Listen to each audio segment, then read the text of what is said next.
Hello student, this is Shaheen and in this particular lecture video we will be considering 14 principle of management. तो start करते हैं। सबसे पहले 14 principle of management में आता है division of work. Division of work का मतलब है वर्क को छोटे छोटे पार्ट्स में डिवाइड कर दो। अब जैसे एक बल्क है, 15 यूनिट्स का काम है इसमें, इसको अगर आप 5 यूनिट में डिवाइड कर दोगे 10 करके 5 यूनिट में, तो कोई भी इंसान इस 10 यूनिट का काम ज़्यादा अच्छे से करेगा एज़ कम्पेयर टू उसको होल यूनिट दे दोगे 50 की। तो छोटे छोटे टुकड़ों में काम ज़्यादा अच्छा हो सकता है। और इसमें जो मेन चीज़ आपको लिखनी है वो है स्पेशलाइजेशन। एक इंसान स्पेशलाइज्ड हो जाता है जब काम को छोटे छोटे पार्ट्स में क्या कर देते हैं, डिवाइड कर देते हैं। नेक्स्ट इसके अंदर अगर आप पढ़ोगे डिवीजन ऑफ वर्क के अंदर, तो यही बोल रखा है द इंटेंट, देख रहे हो इसके अंदर लिखा है the intent of division of work is to produce more and better work for the same effort. उसी के लिए स्पेशलाइजेशन से ये आता है जो कि ह्यूमन उस पर एफर्ट डालेंगे। फिर उसके अंदर बोल रखा है डिवाइड कर दो स्पेशलाइज, मतलब इसके अंदर डिवीजन ऑफ वर्क में एक पॉइंट तो आपको ये ऐड करना है कि divide work into smaller parts. एक तो ये काम करना है, और सेकंड पॉइंट जो है वो आप स्पेशलाइजेशन को एक्सप्लेन कर दो जब आपसे डिवीजन ऑफ वर्क के बारे में बोला जाए। ओके ना, आगे बढ़ते हैं। इसके अंदर division of labour, division of work के बाद नेक्स्ट जो पॉइंट आता है that is authority and responsibility. इसको बताने से पहले मैं 3 चीज़ें बताऊंगी आप लोगों को। Number 1 is authority, number 2 is responsibility and number 3 is accountability. इन तीनों को डिस्कस करेंगे वन बाय वन। अकाउंटेबिलिटी ये होते क्या है, देखो अथॉरिटी का मतलब होता है जब पावर्स डिस्ट्रीब्यूट की जाती है एक इंसान को। ठीक है, ए को मैंने ये पावर दी कि आप मेरे लॉकर में से ये लो की, जब मैंने उसको की दी तो ये जो हो गया ये हो गया, मैंने उसको पावर दी। फिर मैंने कहा ये की लो और मेरे लॉकर में से बुक्स उठा के ले आओ 12th क्लास की बिजनेस की। ठीक है, अब मैंने जैसे ही उसको की दे दी तो वो हो गई, उसको पावर मिल गई।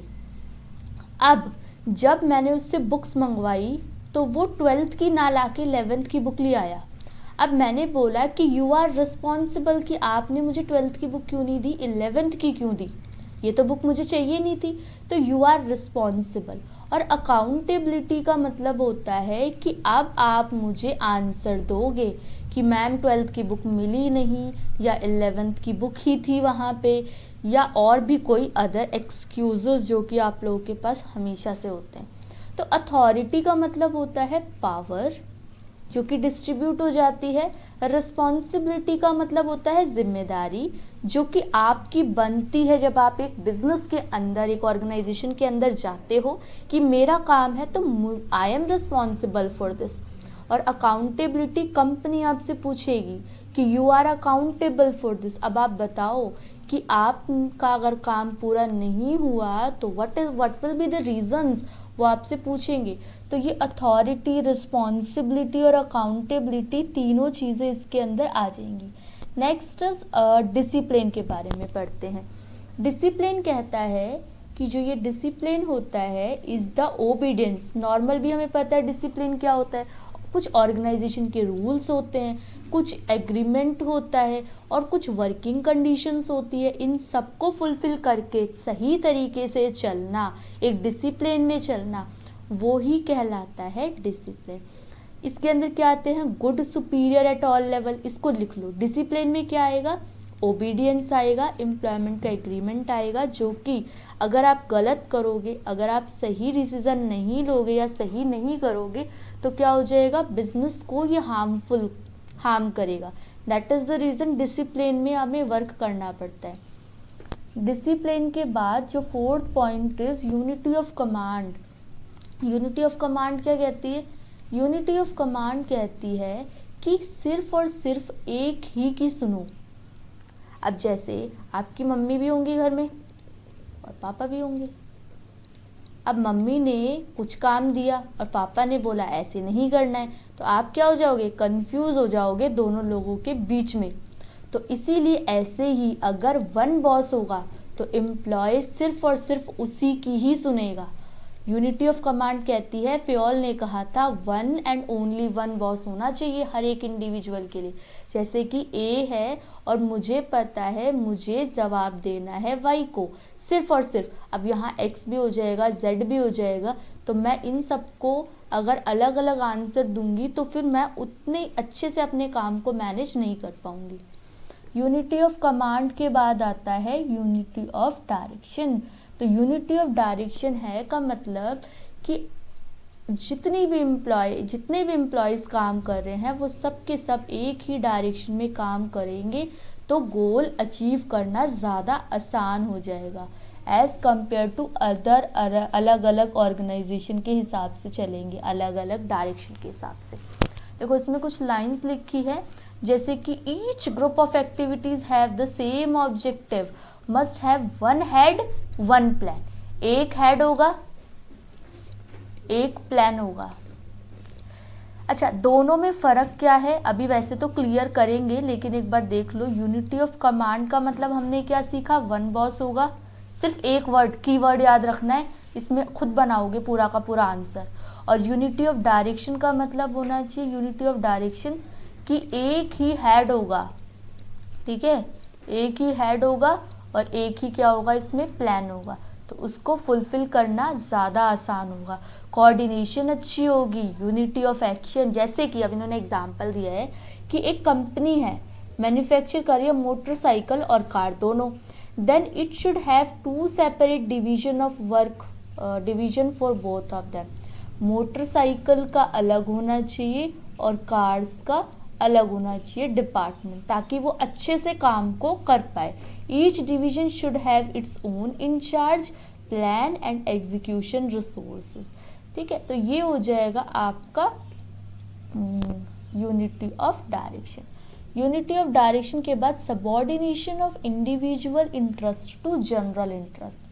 देखो सबके अलग अलग इंटरेस्ट होते हैं और इन सबको अगर आप एक कर दोगे तो गोल इजी हो जाएगा अचीव करना। The interest of an organization should take priority over the interest of an individual employee. अगर मैं समझूंगी ABC कि मैं एम्प्लॉय हूँ और अगर मैं सोचूं कि मुझे इस कंपनी को आगे लेकर जाना है, तो मैं क्या सोचूंगी, पूरी कंपनी के बारे में अगर सोचूंगी तो उसको फुलफिल करना ज़्यादा अच्छा रहेगा और ज़्यादा इजी हो जाएगा। इसीलिए सबऑर्डिनेशन ऑफ इंडिविजुअल, एक अकेले के इंटरेस्ट को पूरे के पूरे इंटरेस्ट के साथ मिलाना पड़ेगा, मर्ज करना पड़ेगा। जैसे कि इन्होंने फॉर एग्जाम्पल के लिए बता रखा है interest of various stakeholders, owners, shareholders, creditors, debtors, financer, tax authority. तो इन सबके इंटरेस्ट को अगर एक हो जाएंगे तो जो ऑर्गेनाइजेशन है, जो मैनेजमेंट है, वो ज़्यादा अच्छे से चीज़ें फेस करेगा। उसके बाद देखो यूनिटी ऑफ कमांड और यूनिटी ऑफ डायरेक्शन में दे रखा है फ़र्क। अब इसमें बच्चे बहुत कंफ्यूज होते हैं, तो वन बाय वन पढ़ते हैं। मीनिंग देखो, one subordinate should receive order from, should be responsible to only one superior. सिर्फ एक सुपीरियर होना चाहिए, एक बॉस, वन बॉस। फिर उसके बाद unity of direction. Unity of direction में each group of activity having same objective must have one head one plan. इसमें वन बॉस होना चाहिए, इसमें वन हेड होना चाहिए और वन प्लान होना चाहिए। ये आ जाएगा आपका यूनिटी ऑफ डायरेक्शन। इसका aim, it prevent dual subordination. Dual subordination का मतलब एक बॉस होगा और एक एम्प्लॉय होगा, इन दोनों की सबऑर्डिनेशन होगी, कोऑर्डिनेशन भी हो सकती है। ओवरलैपिंग ऑफ एक्टिविटीज़, ये क्यों किया जाता है, ताकि एक्टिविटीज़ ओवरलैप ना हो। मेरा प्लान कुछ और है, आपका प्लान कुछ और है, थर्ड इंसान का कुछ और प्लान है, तो ये हम अपने अकॉर्डिंगली काम करेंगे तो फिर वो ऑर्गेनाइजेशन का फुलफिल नहीं हो पाएगा गोल। इम्प्लीकेशन, ये इंडिविजुअल एम्प्लॉय को अफेक्ट करता है और ये पूरी की पूरी ऑर्गेनाइजेशन को अफेक्ट करता है। क्यों? क्योंकि अगर मैं एक हेड एक प्लान बनाऊंगी तो उससे मेरी ऑर्गेनाइजेशन का जो ऑब्जेक्टिव है वो ज़्यादा अच्छे से फुलफिल होगा, और अगर एक बॉस होगा तो सिर्फ मुझे उसकी सुननी पड़ेगी। दैट इज़ द रीज़न ये इंडिविजुअल को नोट करता है और ये इंटायर ऑर्गेनाइजेशन को डिनोट करता है। उसके बाद आगे बढ़ते हैं। Next is remuneration of employee. देखो इसकी बात करते हैं one by one. Remuneration of employee का मतलब होता है कि जितनी भी आप कंपनसेशन प्रोवाइड कर रहे हो, जितनी भी आप बोनस वगैरह प्रोवाइड कर रहे हो, वो क्या होना चाहिए? फ्री और फेयर होना चाहिए। दोनों employees, both employee and the organization, employee के अकॉर्डिंग और ऑर्गेनाइजेशन दोनों के अकॉर्डिंग जो रेम्यूनरेशन है एम्प्लॉय। अब ऐसा ना हो कि एम्प्लॉय डिससेटिस्फाइड हो जाए, एम्प्लॉय डिससेटिस्फाइड होगा तो ऑर्गेनाइजेशन का काम अच्छे से नहीं होगा, ऑर्गेनाइजेशन डिससेटिस्फाइड हो जाए तो एक दोनों का मिडिल टर्म सोच के हमें रेम्यूनरेशन डिसाइड करना चाहिए। अब इसके अंदर जो पॉइंट और जो चीज़ें बोल रखी है वो देखो यहाँ पे लिखा हुआ है, जो मेन कीवर्ड्स है ना उनको ध्यान से देते जाओ। In other words remuneration should be just and equitable. This will ensure contingent atmosphere and good relation. किस किस के बीच में? वर्कर्स और मैनेजमेंट के बीच में। अगर रेम्यूनरेशन अच्छा होगा तो वर्कर और मैनेजमेंट के बीच में जो रिलेशन होंगे वो अच्छे होंगे। उसके बाद 7th पॉइंट के बाद 8th पॉइंट देखो। 8th पॉइंट क्या कहता है? Centralization and decentralization. ये भी बहुत अच्छा पॉइंट है। सेंट्रलाइजेशन का मतलब जैसे मैं आपकी टीचर हूँ और सिर्फ मैं ही आपकी सारी डिसीजन ले सकती हूँ रिलेटेड टू वीडियोस कितने बजे आएंगी, वीडियोस का कंटेंट क्या होगा, डाउट क्लियरिंग सेशन क्या होगा, ये सारी की सारी अथॉरिटी मेरे हाथ में, एक इंसान के हाथ में आ जाए सारी अथॉरिटी, दैट इज सेंट्रलाइजेशन। लेकिन कुछ अथॉरिटी मैं आप लोगों को भी दे दूँ कि ये वाला डिपार्टमेंट मेरे मैनेजमेंट के अंदर या मेरी ऑर्गेनाइजेशन के अंदर ABCD 4 डिपार्टमेंट है और ये हो गया X, ये है बॉस में। अगर ये सारे के सारे पावर्स कंट्रोल खुद के हाथ में दे लेता है तो ये हो गया आपका सेंट्रलाइजेशन, सारी पावर एक के हाथ में। लेकिन ये थोड़ी थोड़ी पावर डिस्ट्रीब्यूट कर देता है सबके पास, तो ये हो जाएगी डिसेंट्रलाइजेशन। जब पावर डिस्ट्रीब्यूट तो डिसेंट्रलाइजेशन, जब पावर एक के हाथ में। अब देखो सेंट्रल से ही वर्ड समझ आ गया कि पावर सेंटर के हाथ में है, एक इंसान के हाथ में है पावर्स। तो सेंट्रलाइजेशन क्यों करता है इंसान? क्योंकि उसको कहीं ना कहीं डर होता है कि भाई मेरे हाथ से कंट्रोल चला जाएगा या मेरा मैनेजमेंट खराब हो जाएगा, तब सेंट्रलाइजेशन करता है। और जब डेमोक्रेटिक इन्वायरमेंट टाइप का प्रोवाइड करता है तो वो डिसेंट्रलाइज्ड देता है, जब वो अथॉरिटी देता है अपने मैनेजमेंट को भी कि हाँ भाई आप लोगों के पास भी कुछ रिस्पॉन्सिबिलिटी होनी चाहिए, आप लोगों को भी पार्टिसिपेशन का राइट मिलना चाहिए। तो next scalar chain. Scalar chain क्या कहती है कि कुछ लेवल्स होते हैं, formal lines of authority from highest to lowest. जैसे कि ये है, ये एम्प्लॉय ए है और ये एम्प्लॉय बी है, फिर इनके बीच में कुछ लेवल्स होंगे। ये इसको ऑर्डर देगा, फिर ये इसको ऑर्डर देगा, ये इसको ऑर्डर देगा, ये इसको ऑर्डर देगा, फिर जाके इस बात तक, यहाँ तक बात पहुँचेगी। तो ये फॉर्मल क्या है? लाइंस हैं अथॉरिटी किस किस की? Highest to lowest. जो अथॉरिटी है यहाँ से पावर्स यहाँ पे डिस्ट्रीब्यूट होंगी।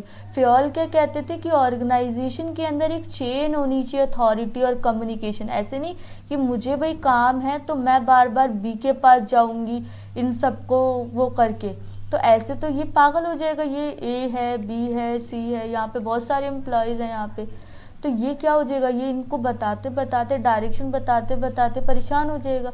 दैट इज़ द रीज़न इन सब चीज़ों को फॉलो करना पड़ता है। एक मैनेजमेंट को एक ऐसी अथॉरिटी लानी पड़ती है, ये देख रहे हो आप लोग, ये इसी को इंडिकेट करता है। ये आपस में तो कनेक्टेड होते हैं, जिसको गैंग प्लान बोलते हैं, लेकिन ये इससे ही इससे ऑर्डर लेगा, इसको ऑर्डर मतलब रिपोर्ट सबमिट करेगा, ये इसको, ये इसको, ये इसको। अगर ये सारे 1 बाय 1 करके ए के पास पहुंचने लगे तो ए तो बेचारा इस्तीफा दे देगा। इसलिए ये वाली स्केलर चेन होनी चाहिए। Next is order. ऑर्डर क्या कहता है? देखो, मैंने ऑर्डर की बात आपके चैप्टर नंबर 1 में भी डिस्कस की थी। ऑर्डर का मतलब होता है right person, right place, right thing, सब चीज़ें right. A place for everything, everyone, everything, everyone in its place. अब इसमें बोला है क्या है कि people and material must be in suitable place at. अगर मान लो कि मैं एक ऑर्गेनाइजेशन में, ए ऑर्गेनाइजेशन में काम कर रही हूँ और मेरा नाम ये है, और मैं इस ऑर्गेनाइजेशन में क्या कह रही हूँ कि जो भी इसके अंदर, मान लो मुझे 50 यूनिट्स का टास्क मिला है, मैं बहुत अच्छे से काम परफॉर्म करती हूँ, लेकिन मेरे पास रॉ मटेरियल नहीं है। एट दैट पॉइंट क्या मैं उस काम को फुलफिल कर पाऊँगी? आंसर इज नो, क्योंकि मेरे पास मटेरियल नहीं है। और सपोज मेरे पास मटेरियल आराम से अवेलेबल है, लेकिन आई एम इनएफिशिएंट काम को करने के लिए मैं इनएफिशिएंट हूँ, मैं काम ठीक से कर ही नहीं पाती, तब भी उस कंडीशन के अंदर ये क्या होगा? काम फुलफिल नहीं होगा, काम पूरा नहीं होगा। तो ये ऑर्डर इस चीज़ का ध्यान रखता है कि राइट पर्सन, राइट थिंग और राइट प्लेस बिल्कुल परफेक्ट होगा, तो उसके हिसाब से काम को कर पाना बहुत ज़्यादा इजी हो जाएगा। आगे ऑर्डर के बाद इक्विटी पे बढ़ोगे। इक्विटी क्या कहती है? फ्री और फेयर, किसी भी तरीके का डिस्क्रिमिनेशन नहीं होना चाहिए। वर्ड से समझ आ रहा है? इक्विटी में डिस्क्रिमिनेशन नहीं होना चाहिए on the basis of sex, on the basis of gender, on the basis of what ever be the condition. अब देखो, उनके भी बेसिस पे हो सकता है कि किस तरीके से, जब आप एक ऑर्गेनाइजेशन में काम करते हो तो किस किस तरीके का डिस्क्रिमिनेशन होता है। तो देखो रहे हो, ये सब चीज़ें इंडिकेट करती है। लैंग्वेज के बेसिस पे डिस्क्रिमिनेशन नहीं होना चाहिए। कोई तमिल बोल रहा है तो मैं बोलूँ नहीं, तमिल वाले लोग मेरी उसमें ऑर्गेनाइजेशन में इंक्लूड नहीं होंगे, तो इसीलिए, जबकि वो लोगों की कम्युनिकेशन स्किल बहुत अच्छी होती है, ऐसा नहीं है। तो ये लैंग्वेज क्या हो गया? लैंग्वेज के बेसिस पे उनको मैं अलाउ करूँगी, कास्ट के बेसिस पे, रिलीजन के बेसिस पे, बिलीफ के बेसिस पे, नेशनैलिटी के बेसिस पे, कि सिर्फ इंडियन को ही अलाउ करूँगी, बाकी को अलाउ नहीं करूँगी। तो डिस्क्रिमिनेशन नहीं होना चाहिए, ये फेओल का कहना था। तो इसी चीज़ को फुलफिल करने के लिए हम लेके आए थे, मतलब फेओल लेके आए थे इक्विटी। देखो, स्टेबिलिटी ऑफ पर्सोनल, ये क्या कहते हैं? ये कहते हैं कि एम्प्लॉय का जो टर्नओवर है should be minimise to maintain organisational efficiency.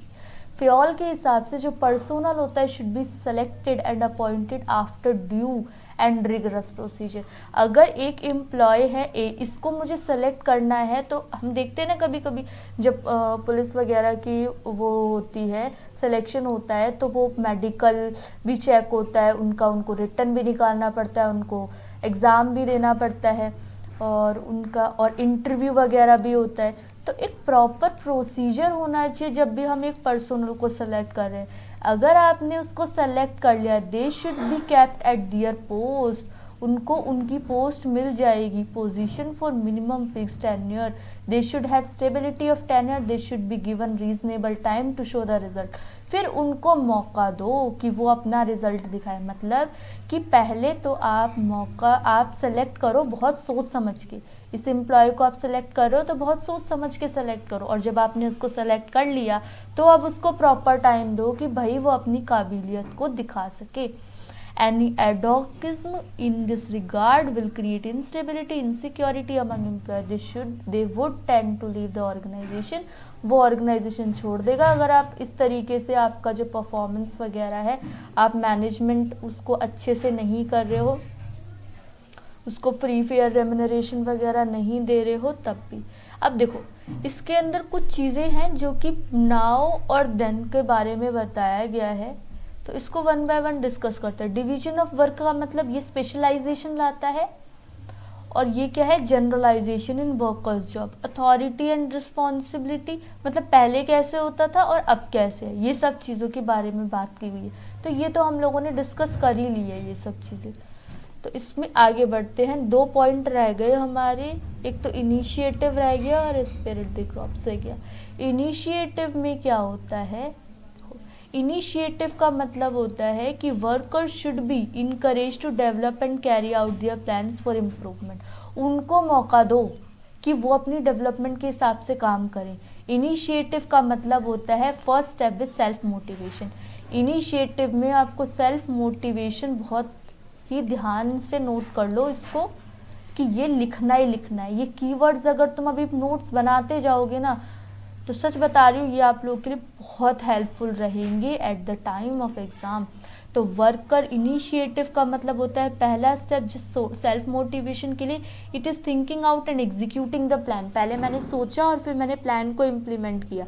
It is one of the trait of an intelligent person. ये दिखाता है कि भाई आप किसी भी काम को कितना बखूबी से कर सकते हो, यही है इनिशिएटिव। उनको मौका दो कि वो अपने स्टेप्स ले पाएँ, अपनी इम्प्रूवमेंट कर पाएँ, यही सब इंडिकेट करता है इनिशिएटिव।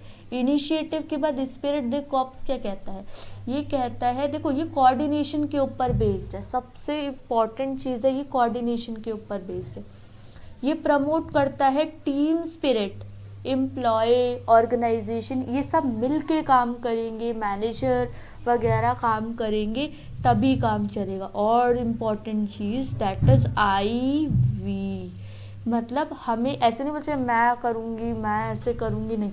जब मैं एक ऑर्गेनाइजेशन में काम करूँ एज अ मैनेजर तो मैं बोलूँगी हमारा अच्छा होगा, हम सब पूरे ऑर्गेनाइजेशन को संभाल रहे हैं, तो वी का यूज़ करो एज कम्पेयर टू आई।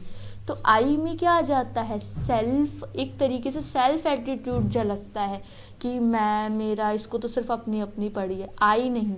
जब हम मैनेजमेंट में काम करेंगे तो हम वी का यूज़ करेंगे, इससे टीम स्पिरिट बनती है। We will give rise to spirit of mutual trust वगैरह हमारा मिलता है इससे। म्यूचुअल एक भरोसा जगता है एम्प्लॉय का कि भाई किससे रिलेटेड बात की गई है। ये हमने 14 प्रिंसिपल डिस्कस कर लिए, ठीक है। अब इन 14 प्रिंसिपल्स को आप अच्छे से कॉपी में सारे के सारे कीवर्ड्स के साथ नोट करोगे। कोई डाउट होगा तो कमेंट सेक्शन में मेंशन करोगे कि मैम इस पॉइंट के अंदर ये वाला प्रॉब्लम है, ये सारी चीज़ें डिस्कस करोगे। उसके बाद कोई डाउट होगा तो मैं एक डाउट क्लियरिंग सेशन लाऊंगी, उसके अंदर सारे आपके डाउट्स क्लियर कराऊंगी। एक एक चीज़ आप मुझे मेंशन कर देना, कमेंट कर देना उससे रिलेटेड, और चैनल को सब्सक्राइब कर लो सो दैट आपको और मुझे अप्रिशिएट हो और मैं और इस पे हार्ड वर्क कर पाऊँ, खूब मेहनत करूँ, इस चैनल पे अच्छे से आपको प्रोवाइड करूँ लेक्चर्स वगैरह और बिजनेस स्टडी का पूरा कंटेंट प्रोवाइड करूँ। तो thank you, stay tune and be happy.